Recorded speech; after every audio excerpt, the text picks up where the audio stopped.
நான் உனக்கு தர்றது சோறு இல்லை தம்பி, information. Information is wealth. Hey dears, welcome back to our channel. இன்றைக்கி நம்ம சேனலில் காளான் மசாலா எப்படி செய்யலான்னு பார்க்க போகிறோம். இதுக்கு உங்களுக்கு தேவையான இன்க்ரீடியன்ஸ் எல்லாம் ஸ்க்ரீனில் டிஸ்பிளே ஆகும். நீங்கள் இன்னும் நம்ம சேனலை சப்ஸ்கிரைப் பண்ணலன்னா சப்ஸ்கிரைப் பண்ணிக்கோங்க.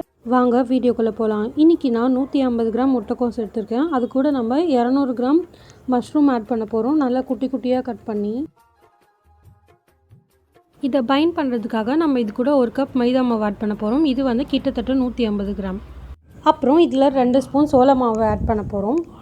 இப்போ இதில் 1/4 டேபிள் ஸ்பூன் மஞ்சள் தூள், 3/4 டேபிள் ஸ்பூன் கரம் மசாலா, உப்பு தேவையான அளவு, அதோட காரத்துக்காக 1 டேபிள் ஸ்பூன் மிளகாய் தூள் ஆட் பண்ண போகிறோம். இப்போ இது எல்லாத்தையும் நல்லா மிக்ஸ் பண்ண போகிறோம். இதில் நான் தண்ணி எதுவும் சேர்க்கலை. ஏற்கனவே மஷ்ரூமும் கோஸும் நம்ம வாஷ் பண்ணி எடுத்துருக்கிறதால அந்த தண்ணியே கரெக்டாக இருந்துச்சு. உங்களுக்கு வேணும்னா ரொம்ப லைட்டாக தண்ணி சேர்த்துக்கோங்க. இப்போ ஆயில் நல்லா ஹீட் ஆனதும் இதை நம்ம பக்கோடா மாதிரி போட்டு எடுத்துக்க போகிறோம். இந்த ஷேப்பில் தான் போடணுன்னு எந்த கம்பல்ஷனும் கிடையாது. உங்களுக்கு நீங்கள் எந்த ஷேப் வேணுமோ நீங்கள் அந்த ஷேப்பில் போட்டு நல்லா ஃப்ரை பண்ணி எடுத்துக்கலாம். இப்போ வந்து இது நல்லா குக் ஆகிடுச்சு. நம்ம ஆயிலேருந்து வெளியே எடுத்து வச்சிடலாம். நல்லா ஆறுனதுக்கப்புறம் இதை ஒன்றும் பாதியாக நம்ம பிச்சு வச்சுக்கிட்டா நம்மளுக்கு மசாலாவில் ஆட் பண்ணும்போது கொஞ்சம் ஈஸியாக இருக்கும். இப்போ நம்ம 3 பச்சை தக்காளியை நல்லா மிக்சியில் போட்டு அரைச்சி எடுத்து வச்சுருக்கோம்.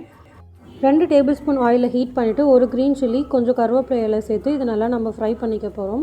இது கூட நல்லா ஃபைனாக சாப் பண்ண ஆனியன் ஆட் பண்ண போகிறோம். இது கூட 1 டேபிள் ஸ்பூன் இஞ்சி பூண்டு விழுது சேர்த்துட்டு வெங்காயம் நல்லா கண்ணாடி பதம் ஆகிற வரைக்கும் குக் பண்ணிக்க போகிறோம். இப்போ நம்ம அரைச்சி வச்ச 3 தக்காளியோட சாறை இதில் சேர்க்க போகிறோம். மசாலாக்காக இன்றைக்கி நம்ம 1/4 டேபிள் ஸ்பூன் மஞ்சள் தூள், 3/4 டேபிள் ஸ்பூன் மல்லித்தூள், 1/2 spoon garam masala, 1 spoon chilli powder add பண்ண போகிறோம்.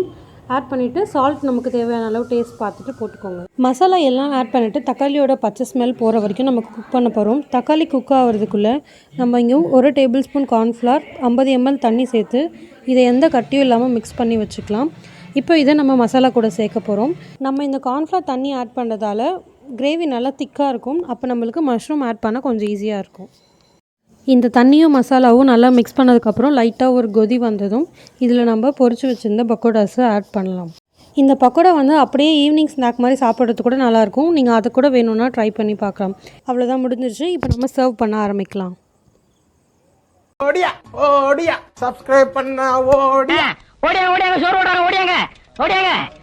மறக்காமல் இந்த டிஷ்ஷை உங்கள் வீட்டில் ட்ரை பண்ணி பார்த்துட்டு எப்படி இருந்துச்சுன்னு எங்களுக்கு கமெண்ட் செக்ஷனில் சொல்லுங்கள். அடுத்த வீடியோவில் பார்க்கலாம். டாட்டா, பாய்.